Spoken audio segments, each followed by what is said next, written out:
In the summer of 1982, inside Los Angeles' Westlake recording studios, the pressure was immense.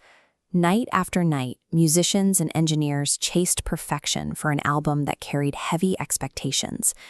During one session, producer Quincy Jones, a man known for his deep patience and calm leadership, stood up and walked out. The room went silent.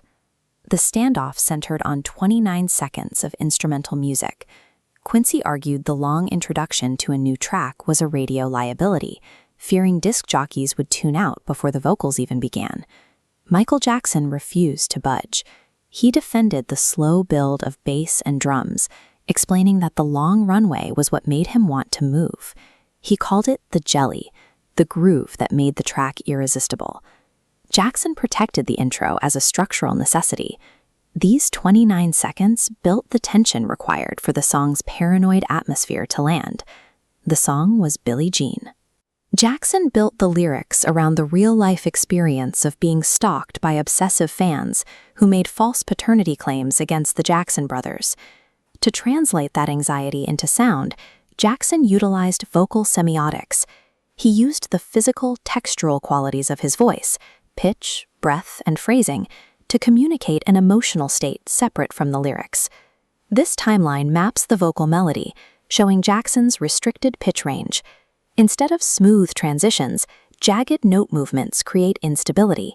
He fills the gaps with sharp, audible gasps, simulating the physical exhaustion of being cornered. These vocal choices remove the joy typical of a pop anthem. They paint a sonic picture of a man trapped by his own reality. The paranoia extends to the instrumentation. The track's famous bass line is a relentless, cyclic loop. It creates a creeping movement that suggests the narrator is constantly being followed. Above that bass, hesitant synthesizer stabs interrupt the rhythm. They act like soft, unpredictable threats closing in from the edges of the mix. Back in Westlake Studios, the music looped for hours before Quincy Jones finally returned to the control room to face Jackson. Working with engineer Bruce Swedian, they reached a technical compromise.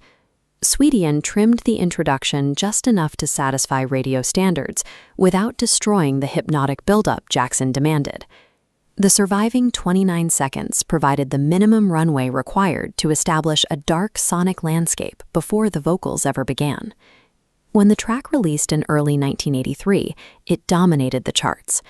Jackson's refusal to cut the intro was validated, as the song became one of the most recognizable recordings in history. The music video challenged the programming at MTV, forcing the network to integrate its playlist. This shift allowed a new wave of Black artists to reach a massive mainstream television audience.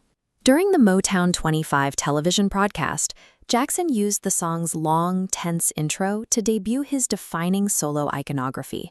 He walked onto the stage alone, snapped on a black fedora, and performed the moonwalk for the first time.